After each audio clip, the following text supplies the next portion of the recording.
Hi, Fiona. Hello, good afternoon. Yes, it is the afternoon now when we're recording this one. I've got an afternoon cup of tea, and it is quite weirdly, it's probiotic and ginger. But it only really tastes ginger though, so it's quite Okay. tasty. Yeah. I was given something like ginger and pineapple probiotic tea for my birthday. I haven't tried it yet. Oh, okie Maybe next week. dokie. Fantastic. So today's topic. I've got my little friend. Oh, you got your little swimming dude. Yeah, I've got my dude this week. Awesome. After a small fail with my axolotl last week.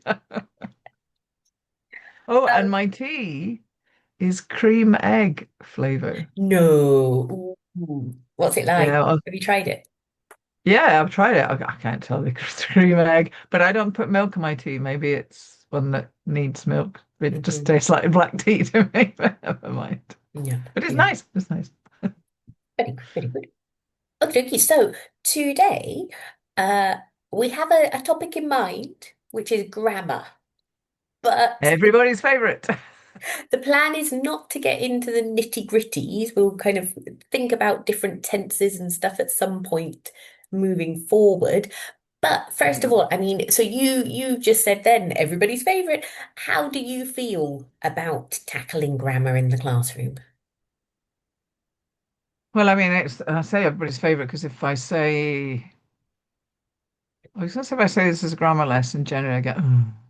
But that's not always true. But partly because I don't do grammar very Mm, often, not overtly. And when I do, it's very clearly based on the student's specific problem areas rather than we're on page 36 of the book and mhm. it's the present perfect today. No, I stopped doing that kind of stuff years and years ago because it just got such a negative reaction. Course books, well, course books they tend to like present simple again, present continuous again, present perfect again. But at the same time, you get one page of it in a whole book. Uh, And yeah. yes, but there's also the student attitude of rather than we've learned that, it's we've done that, and it's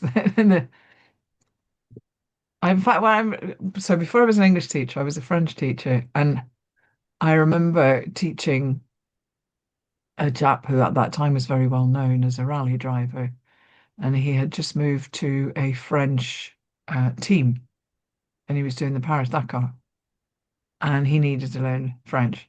He wasn't British. So those are clear. There's the famous British rally driver. Not sure there are any, but anyway, he wasn't British. Um, and he struggled, with even to be, I am, you Mhm. are, or je suis, tu es, whatever. And I remember we'd done two lessons on it, and then a third lesson, beginning of the lesson, I started kind of reviewing it, and he got really annoyed with me, and he just said, "We've already done this," and it was trying to explain, yeah, we've done it, but you're not using it yet, Mhm. so we're Mhm. going to review it until it comes spontaneously from you. Mhm. It's Mhm. just, yeah, so it's like nearly 40 years of people going, we've done that. Yep. Yep. And I had kind of I'm not going to say it was the opposite, but I was teaching an A1 group years ago, and a colleague was also teaching an A1 group.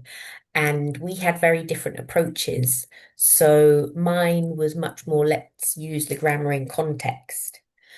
Whereas his approach was, okay, here it is. I am, you are, he is, she is, it is. And after one lesson, the students kind of went, we haven't done that. Like my learners were going, we haven't done that. Like, what's this? And I was like, yeah, but you can say it in a sentence. And both approaches, like, they worked. But for the students, it was like, Yeah. hang on, I haven't seen this neat little table. It's like, yeah, but you can But I use think it. I think that's where you get the deductive and inductive systems, isn't it? In a sense, you've got that. I mean, I had to teach that way because of the system, the school I was Mhm. at, that was what we did. We followed video series. The ones doing English were doing Follow Me. can't remember the name of the French one, um, but anyway, yes, it was the way it was done on the materials that I was required to follow. Mm, But that idea of to really learn grammar, you do need repetition of it, and I mean, you can start with the tables and the whatever and work from the kind of theoretical, looking at the blocks to trying to use the blocks.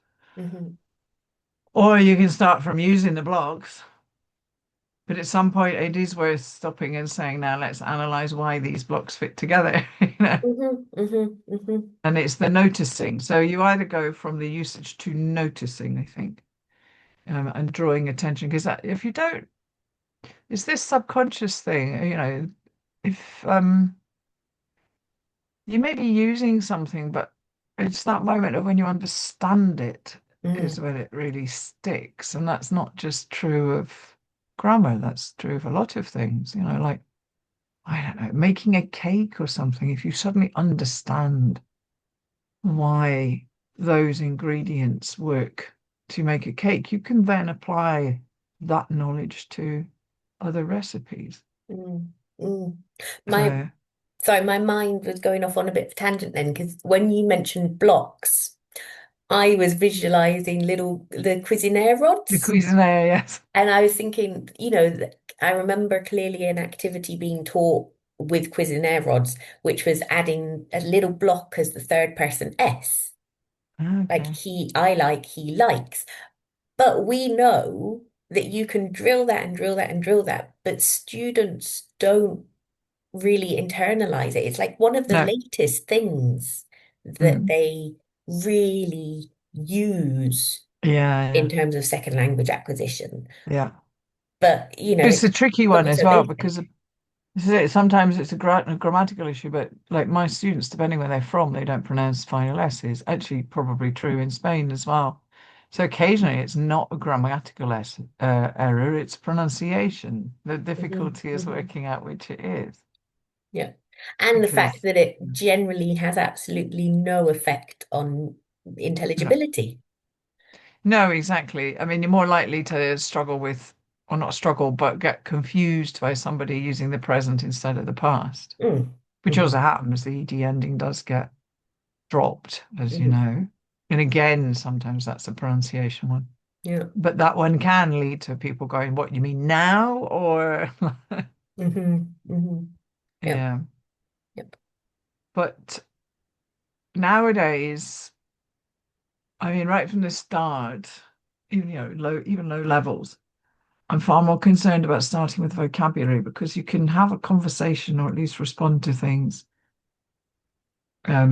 using a single words, Mm, even if you got a point for the question, Um, and then at least at a passive level, they can understand. So if you're teaching them to understand stuff, the bit that I would focus more on for responding and conversational competence is the vocabulary, mhm. and then and lexical chunks, and then build up from there, and then kind of fill in the gaps because they'll often pick up the grammar.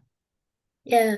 Yeah. Whilst in listening, we listen to stuff. We don't really need to hear the grammar. We need to hear The key the words. Lexis, Yeah. exactly. With it being a stress time language, it's the vocabulary that really matters, and they can kind of put the rest together in their head or clarify by going now, yesterday, Yeah, and that's it as well. We use a lot of Lexis to for the context as well. Like if you say last weekend I went to the cinema, Yeah. yeah, rather than next weekend I'm gonna go to the cinema. Well, I would argue that English is largely a lexical language. It's got very little grammar as such, compared to, I'm going to say German or, French or Spanish or, we use Lexis to indicate time, for example. Hmm, hmm. Sometimes you say yesterday or last week or something. But even the future, we don't have a future tense. Mm, You know, will and going to is basically just throwing in some more words to indicate futurity. So, yeah, definitely focusing on lexis and syntax. I find syntax gets missed out a bit. In You know, what the way? word order. For Uh-huh. me, word order is more important than grammar. If you get, I had a student this year that had, should we say, all the right words in all the wrong order.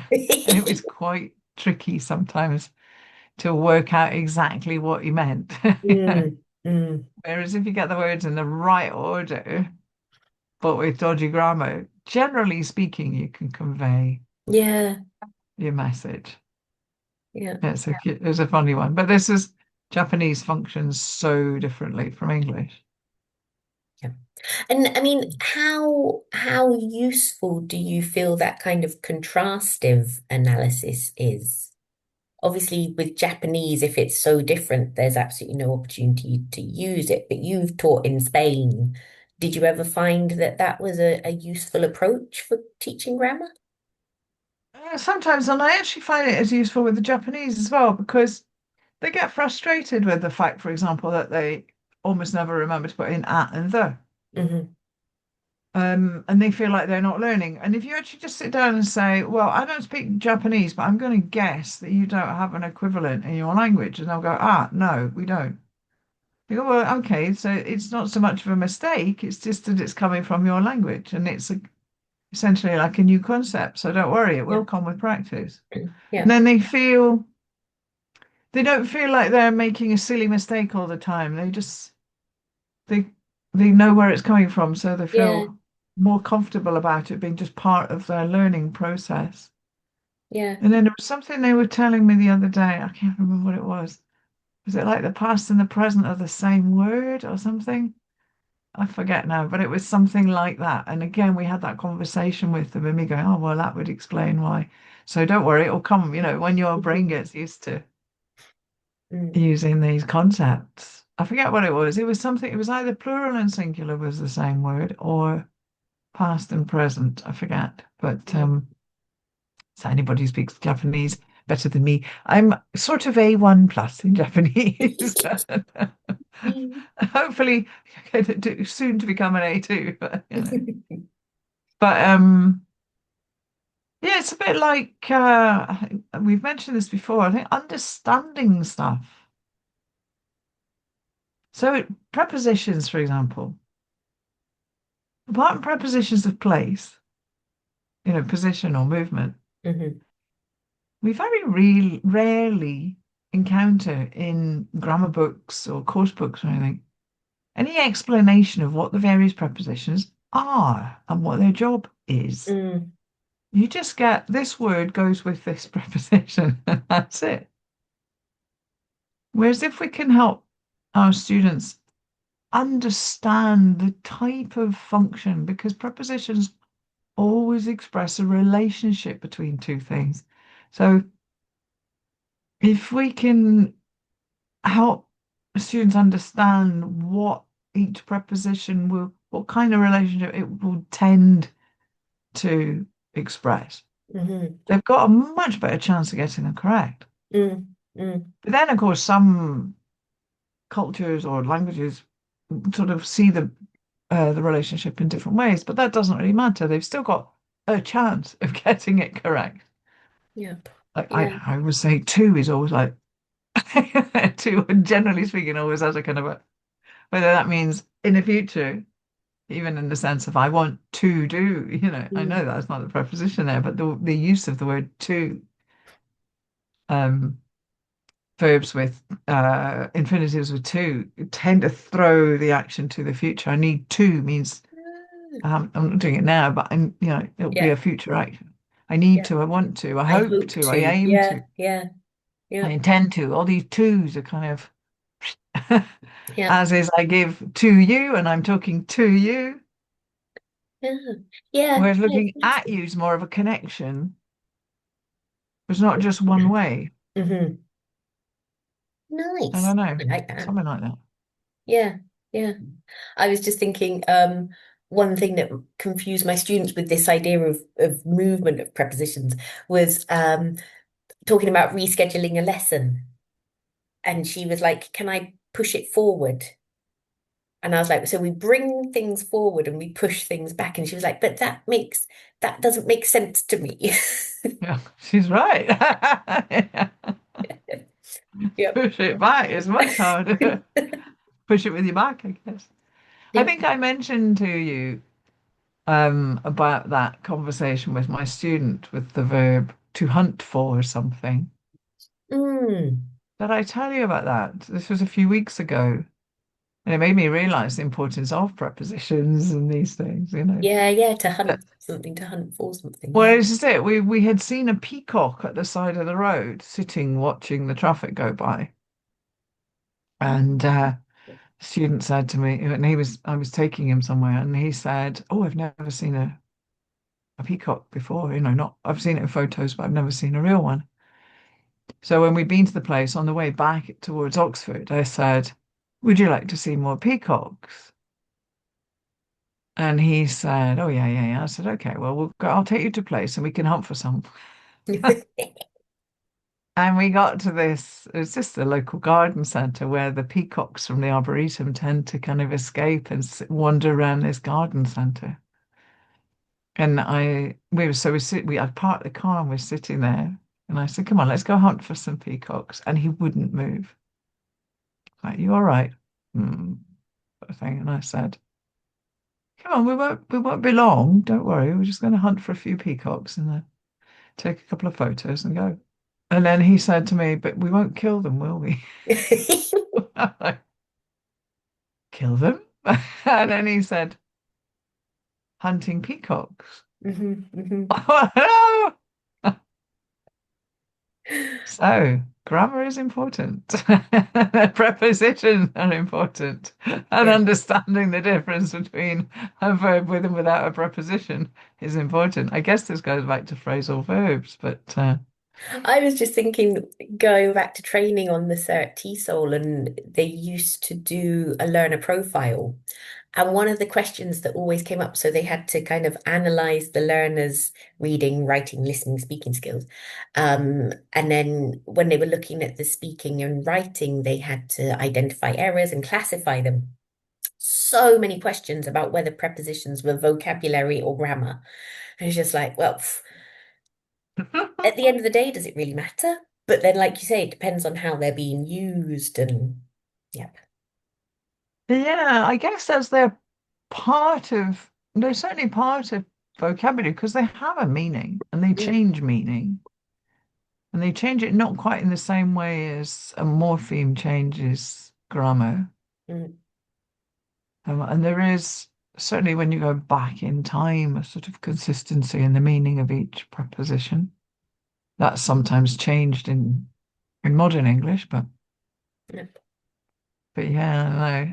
But grammar is for me, grammar can be quite exciting. I actually do enjoy teaching it because I find that you can tell stories about why, you can go back to the fact that like, English as a language is like sort of 800 years old. And you say, but at that time, the average English speaker was in the field, Mm, the ones who were in the castle with curtains and carpets and cushions were speaking French, And so going back to that world view, which is essentially where our grammar comes from, is mm, from somebody who got up with the sun, worked all day in the fields, and went to bed with the sun.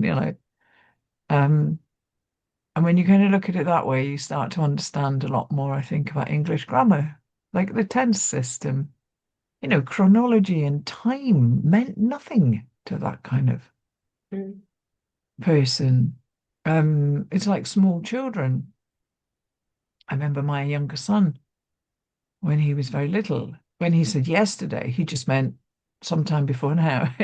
It didn't actually mean yesterday. It meant it's gone. It's back there. yeah, I yeah. remember it, but it's not here anymore. The thing. And that's it. The actual chronology doesn't matter. So things like distant past, recent past, present, near future, distant future. You know, Yeah, no, we no. don't have that in English particularly, and I'm sure it's because of that. But we do have real and unreal. Mm, And day is real and night is unreal. It's in the day and it's at night. And all the at ones are unreal times mm. in British English. At Christmas, that kind of spirituality when there's not working, and at night, and then we've adapted that to at the weekend when we're not working. It's the kind of the non-real, should we say? And whereas in, which is a much more physical Mhm. preposition as well, it's not got that three-dimensional feel to it. We use that for all the kind of the real working times a day, in the morning and in Yeah. the afternoon, in the evening, in the week. Oh, I'd never So, considered that. it's just me thinking about this and thinking, why is there a difference? And just imagining, like my ancestors up there in Scotland in the cold weather, out in the fields, fishing, whatever it was we were doing. Well, having said that we were going to kind of do an overview of general grammar, we've kind of zoned in on prepositions a little A bit. little bit, yeah, but unintentional. But it's an example because I mean the time, our tenses are also related. It's the similar. It's all about real and unreal aspect, not time Hmm. Hmm. and distance from the now and distance from what's reality. Yeah, yeah, that's true. Um, Yeah. so yeah, I would say I actually get very passionate about grammar. What I do not get passionate about is gap fills and circle the correct whatever. Grammar tables and these things. Hmm. Um, I do. Do you have any favorite grammar books? Um, so one that I dip into now and again, which I had to buy when I did the Dip TESOL, was Parrot. But that is a kind of woof, I never knew that before. Um, but it's so this is the thing as well. So the school that I work at now, I do every other week I do a grammar masterclass. Um, and I'm learning a lot. I'm learning a lot about, things that I maybe didn't know or didn't know to explain because it's my Right. first language and I've not had to think about it so much. So that's really interesting. And Parrot is definitely one of my sources of inspiration for those sessions.